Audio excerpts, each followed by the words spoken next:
जय श्री राम। आइए सुंदरकांड की कथा को हम आगे बढ़ाते हैं।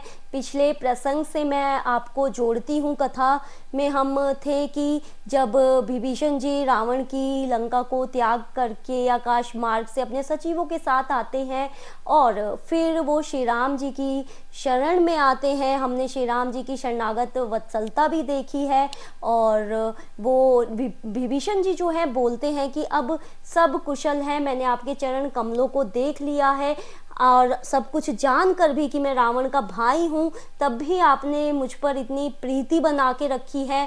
और बोलते हैं कि जीव की जो कुशलता है वो तब तक नहीं होगी, उसे सपने में भी विश्राम मिलने वाला नहीं है जब तक वो सब कुछ त्याग कर, सांसारिक मोह को त्याग कर श्री राम जी के शरण में नहीं आ जाता। विभीषण जी ऐसे बोलते हैं और कहते हैं मैं तो अधम हूँ, मैं तो निशाचर कुल से आता हूँ, मेरा तो बचपन से ही जन्म ही निशाचर कुल में हुआ है, अधर्म करने के लिए हुआ है। ये सब जानकर भी आपने मुझे शरणागत वत्सलता दिखाई है, ये सब जानकर भी विभीषण जी बहुत अति प्रसन्न होते हैं और कहते हैं कि मैं तो अपनी आंखों से आपको देखने आया था कि जो इतने शरणागत वत्सलता है, जो शरणागतों के भय को दूर करते हैं, आज मैं उनकी शरण में जाता हूँ।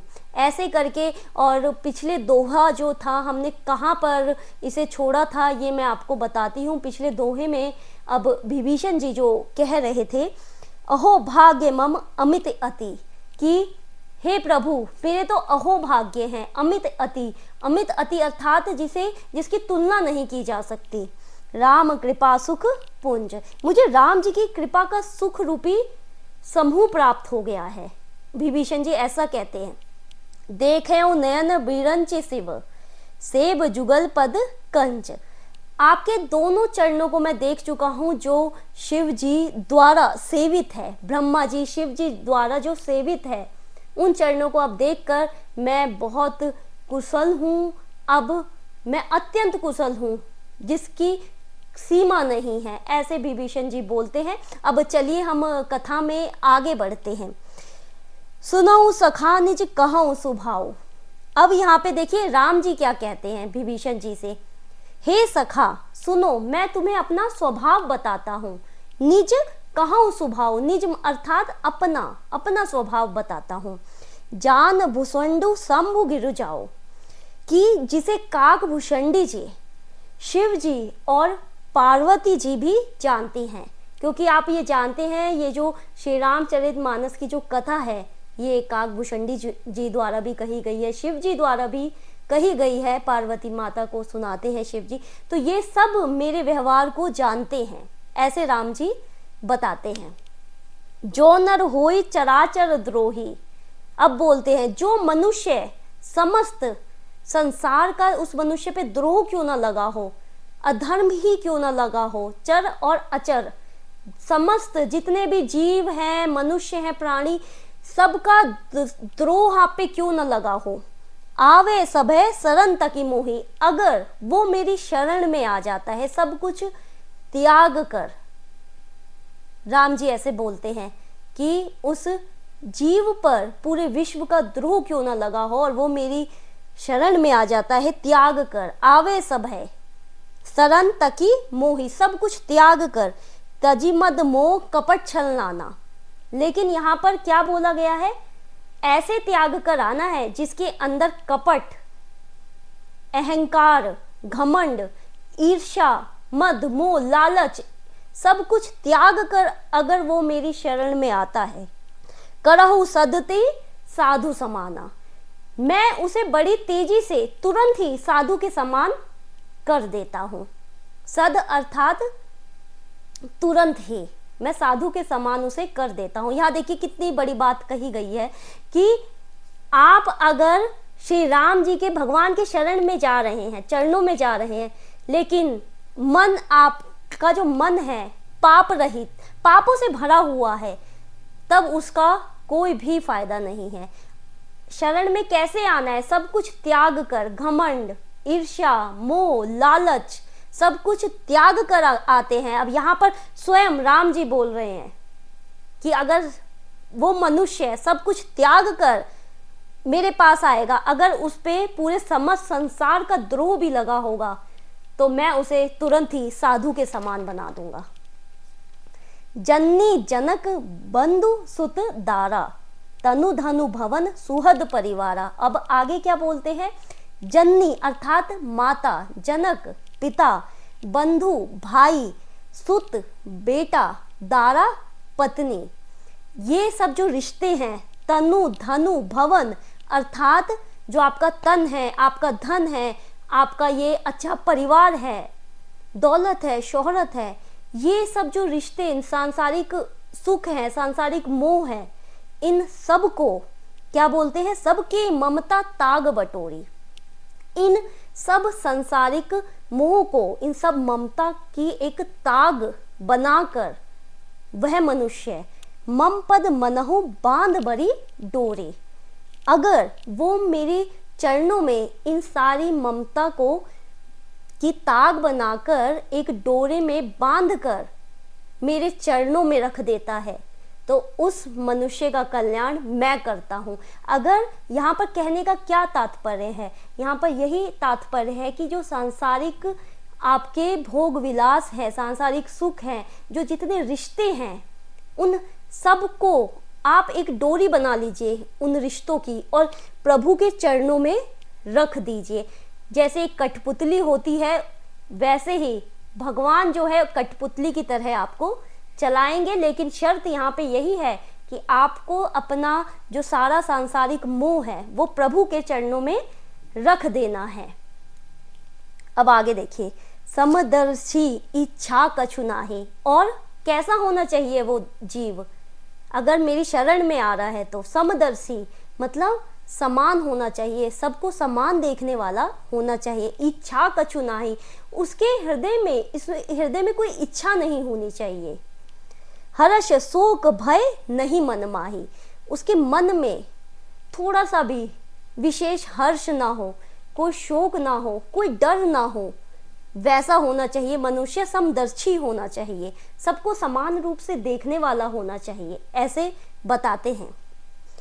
असज्जन मम उर्बस कैसे, अब क्या बोलते हैं देखिए, ऐसे भले जो आदमी है, ऐसा भला जो इंसान है, कैसे भले, जो बताया गया है, जो सांसारिक मोह को त्याग रखा है उसने, जितने रिश्ते हैं उन सब की डोरी बना के प्रभु के चरणों में रख रखी है, ऐसे मनुष्य जो समदर्शी है, सबको समान रूप से देखते हैं, चाहे दुख हो, चाहे सुख हो, चाहे विपत्ति हो, वो सब एक समान रहते हैं, भाव उन सज्जन का एक समान है। तो ऐसे मनुष्य लोभी हृदय बसई धनु जैसे, ऐसे मनुष्य मेरे हृदय में कैसे बसते हैं। अब यहाँ पे देखिए किससे तुलना की गई है, भगवान जी कहते हैं कि जो ऐसे सज्जन पुरुष मेरे हृदय में वैसे ही बसते हैं जैसे लोभी के हृदय में धन बसता है। जैसे कोई लालची है जिसे सिर्फ एक धन की लालसा रहती है, तो वैसे ही सज्जन पुरुष मेरे मन में बस जाते हैं अगर वो सारे सांसारिक लोभ मोह को त्याग कर मेरी शरण में आता है। यहाँ पे हमें सुंदरकांड से बहुत कुछ सीखने को मिलता है। अगर भगवान की भक्ति आपके साथ है ना, भगवान का हाथ आपके ऊपर है, तो छोटी से छोटी जो गलती भी होगी ना, वो आपको तुरंत आपके ऊपर से निकल जाएगी। भगवान का साथ नहीं है तो छोटी से छोटी विपत्ति भी वो बहुत बड़ी लगेगी। अब आगे देखिए, तुम सारी के संत प्रिय मोरे, हे विभीषण, यहाँ पे राम जी क्या कहते हैं, हे विभीषण तुम सारी के संत प्रिय मोरे, तुम्हारे जैसे जो संत है, तुम्हारे जैसे जो सज्जन पुरुष हैं वो मेरे प्रिय हैं। क्यों? धरई देह नहीं आन निहोरे, निहोरे अर्थात कृतज्ञता, किसी से हम निहोरा करते हैं, तो ऐसे सज्जन पुरुष के लिए, ऐसे सज्जन पुरुष के लिए मैं इस लिए धरती पर आया हूँ, तुम जैसे सज्जन पुरुष के लिए मैंने ये देह धारण किया है। अब आगे दोहा है, सगुन उपासक परहित निरत नीति दृढ़ नेम। यहाँ पर बोलते हैं कि वे नर मुझे अपने प्राणों से भी प्यारे हैं। सगुन उपासक मतलब जो भक्ति मार्ग पर चल रहे हैं। ते नर प्राण समान मम जिनके दुज पद प्रेम। अब यहाँ पे बोलते हैं जो भगवान के उपासक हैं। सगुन उपासक अर्थात जो भगवान के उपासक है। परहित अर्थात जो दूसरों के हित के लिए लगातार सोचते रहते हैं। निरत नीति दृढ़ नेम अर्थात दूसरों के हित में लगे रहते हैं, नीति और जो नियमों से चलते हैं, वो मुझे अपने प्राणों के जैसे ही प्यारे हैं। जो ब्राह्मणों के लिए, संतों के लिए प्रेम दिखाते हैं। ऐसे इसका तात्पर्य ये है।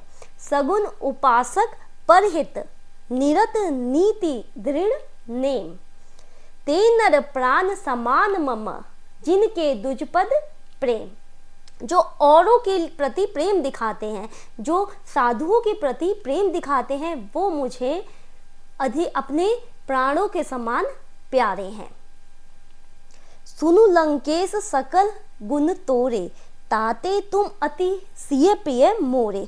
अब देखिए यहाँ पे राम जी कैसे संबोधित करते हैं विभीषण जी को लंकेश बुलाकर, अर्थात विभीषण जी जो है लंकापति बन ही चुके हैं। भले रावण वहां पर अभी भी लंका में जीवित है, लेकिन श्री राम जी ने उन्हें लंकापति घोषित कर दिया, अर्थात रावण मर चुका, अब मरेगा। सुनो लंकेश सकल कुन तोरे, हे लंकापति सुनो, ये जो सारे गुण जो बताए गए, अभी ऊपर सारे गुण जो बताए गए हैं, किसी में है गुण तोरे ताते तुम अतिशय प्रिय मोरे, इसलिए तुम मुझे अत्यंत प्रिय हो। अर्थात किसी व्यक्ति में ये सारे गुण हैं तो वह भगवान का प्रिय भक्त है।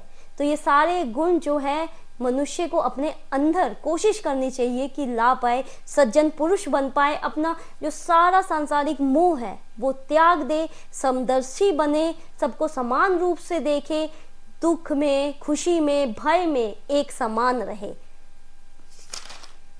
राम वचन सुनी बानर जूथा। अब देखिए राम जी के ऐसे वचन सुनकर जो बानरों का जो समूह है, जूथ अर्थात समूह, सकल कहीं जय कृपा बरू था। अब सब लोग क्या कहते हैं? सकल अर्थात सब राम जी की, श्री राम जी की जय जय करते हैं। एक हे कृपा के धाम, हे कृपालु, आपकी जय हो, आपकी जय हो।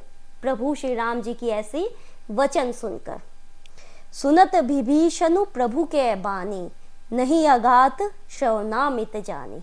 अब यहाँ पर देखिए विभीषण जी जो है प्रभु की वाणी सुनकर मानो उन्हें, उनके कानों में जैसे अमृत की तरह जा रहा हो उनकी वाणी, और वो बिल्कुल आघात नहीं होते हैं विभीषण जी प्रभु की ये वचन सुनकर। पद अम्बुज गही 12 हृदय समातना प्रेम अपारा। अब यहाँ पर क्या कहते हैं? प्रभु के चरणों को बार बार पकड़ लेते हैं। पद अम्बुज अर्थात पैर, चरण कमल, अम्बुज अर्थात कमल, उनके कमल रूपी चरण को बार बार विभीषण जी पकड़ते हैं। हृदय समातना प्रेम अपारा, हृदय उन समात अर्थात हृदय में उनमें इतना प्रेम उमड़ रहा है, बहुत ज्यादा समा नहीं रहा है, समात अर्थात समा नहीं रहा है, उनके हृदय में इतना प्रेम उमड़ रहा है। प्रभु श्री राम जी के वो चरणों को बार बार पकड़ लेते हैं और बोलते हैं, सुनहो देव सचराचर स्वामी, प्रंत पाल उर अंतर जामी। अब यहाँ पर क्या बोलते हैं? हे चर अचर के स्वामी, हे देव, प्रणत पाल उर अंतर जामी। प्रणत पाल अर्थात शरणागतों के रक्षक, शरणागतों के भय को दूर करने वाले। हे प्रभु श्री राम जी, आप तो मेरे हृदय में बसे हुए हैं, आप तो अंतर्यामी हैं, आप तो सब जानते हैं हृदय की बात। उर कछु प्रथम वासना रही, मेरे में पहले कुछ अगर इच्छाएं रही भी हुई होंगी। उर अर्थात हृदय, विभीषण जी कहते उर कछु प्रथम वासना रही, अगर मेरे हृदय में कुछ इच्छाएं रही भी होंगी। प्रभु पद प्रीति सरित सो बही, और अब आपके चरण कमलों को देखकर, आपकी इतनी प्रीति, घनिष्ठ प्रीति देखकर वो सब मेरे हृदय से नदी में बह गई। आपके चरण रूपी जो नदी है, प्रीति है, प्रीति रूपी जो चरण है, उसमें वो सारी जो मेरी इच्छाएं रही होंगी पहले, अब मेरे अंदर कोई इच्छा नहीं बची है आपके चरण कमलों को देखकर, वो सब कुछ बह चुकी है। अब कृपाल निज भक्ति पावनी, देहु सदाशिव मन भावनी। अब यहाँ पर क्या कहते हैं, हे कृपालु, हे दया के सागर, अब कृपाल, निज भक्ति पावनी, मुझे अपनी भक्ति दीजिए। निज अर्थात अपनी।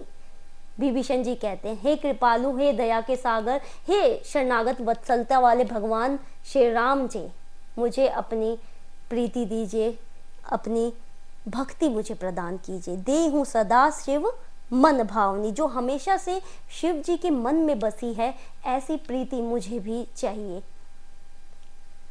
देहु सदा अर्थात मुझे भी दीजिए, जैसे शिव जी के मन में जो प्रीति बसी हुई है।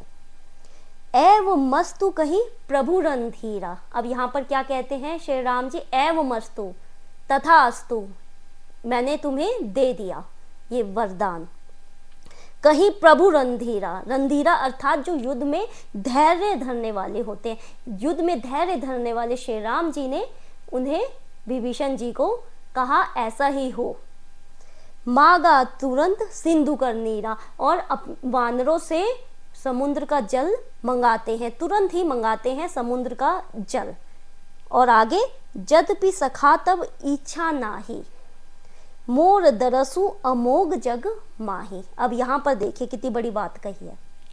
हे सखा, यद्यपि तुम्हारा मन नहीं है, इच्छा नहीं है, लेकिन तब भी मैं तुम्हें लंकापति बना रहा हूँ। ऐसे करके वो तिलक लगा देते हैं समुद्र के जल से, बोलते हैं कि हे लंकापति, यद्यपि तुम्हारा मन तो नहीं है, लेकिन मोर दरसु अमोघ जग माही, लेकिन मोर दरसु अर्थात मेरे दर्शन से, मेरे जो दर्शन है वो अमोघ है, अर्थात जो जैसा अमोघ बाण चलता है श्री राम जी का, अगर एक बार तीर निकल गया तो वो अपने लक्ष्य को भेद कर आता है। उसी तरीके से मेरा दर्शन पाकर भी मैं अपने भक्तों को खाली हाथ नहीं जाने दे सकता, अमोघ बाण की तरह। देखिए तुलना भी कितने अच्छे से बताई गई है कि यद्यपि सखा तब इच्छा नाही, हे सखा, यद्यपि तुम्हारी इच्छा नहीं है, मोर दरसु अर्थात मेरे दर्शन अमोघ जग माही, अमोघ बाण की तरह है इस जगत में मेरे दर्शन।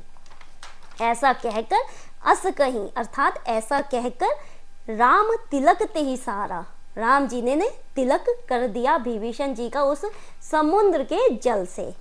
सुमन वृष्टि नभ भई अपारा, और देवताओं ने आकाश मार्ग से फूलों की वर्षा होने लग गई। देखिए ऊपर से देवता लोग भी प्रसन्न हो गए हैं कि अब विभीषण जी जो है लंकापति बन गए हैं, और वहाँ पे रावण जिंदा है, वहाँ पे लंका में है, लेकिन अब यहाँ पर साबित हो गया है कि आगे रावण की मृत्यु निश्चित है। अब हम कथा जो है अगले सत्र में आगे करेंगे। तब तक के लिए जय श्री राम।